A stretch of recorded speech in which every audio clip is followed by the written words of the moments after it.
Donc, traditionnellement, le rôle de l'économiste, on le sait, c'est surtout de donner leur juste la valeur économique d'un projet, le coût d'un projet, mais il y a aussi d'autres aspects du projet qui est de creuser sur certains autres aspects du projet qui pourraient amener peut-être des économies. Donc, c'est vraiment de challenger à la fois les concepteurs, parfois le client, sur certains aspects du projet pour peut-être soit enlever des choses du projet, réduire les coûts et peut-être faire d'autres choses qui amènent plus de valeur. Fait que peux-tu me parler un peu de ce rôle-là qu'on oublie souvent, là, on pense souvent qui ne fait pas partie du rôle de l'économiste? L'estimateur a avant tout des connaissances en technique aussi. C'est pas juste au niveau économique. On connaît certains calculs. On est capable de faire des calculs sans avoir un rôle de concepteur. Mais en fait, cette possibilité-là de calculer, de connaître techniquement certains domaines, mais ça nous permet aussi de valider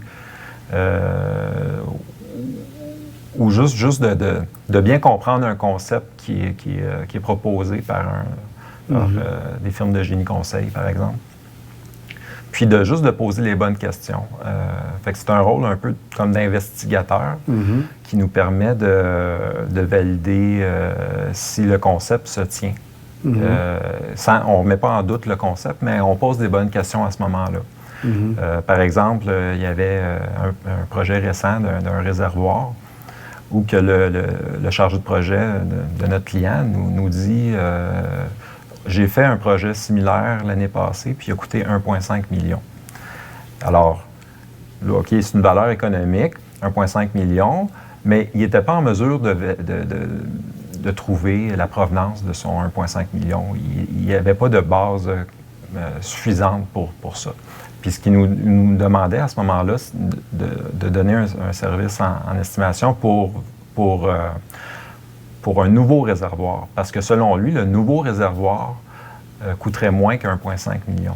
Mais le 1,5 million n'était pas basé sur quelque chose de solide parce que c'était quelqu'un qui lui avait dit que ça coûtait 1,5 million. Finalement, en posant des questions, puis en donnant un point de vue économique, sur ça, mais on se rend compte qu'1,5 million pour un réservoir de 6 mètres de diamètre, 4 mètres de haut, bien, ça ne fait pas beaucoup de sens parce que 1,5 million, c'est beaucoup d'argent pour un réservoir aussi petit. Fait en posant des questions, le chargé de projet en question, il se rend compte que finalement, le 1,5 million n'était peut-être pas une base solide. N'était peut-être pas le chiffre réel que ça a coûté l'année passée. Fait que finalement,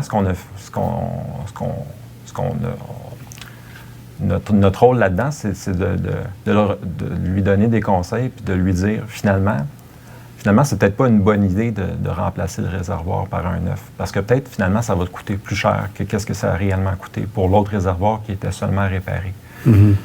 Donc, on a investigué, puis on a posé les bonnes questions, puis finalement, ça a permis à notre client de potentiellement économiser quelque chose comme 500 000 $.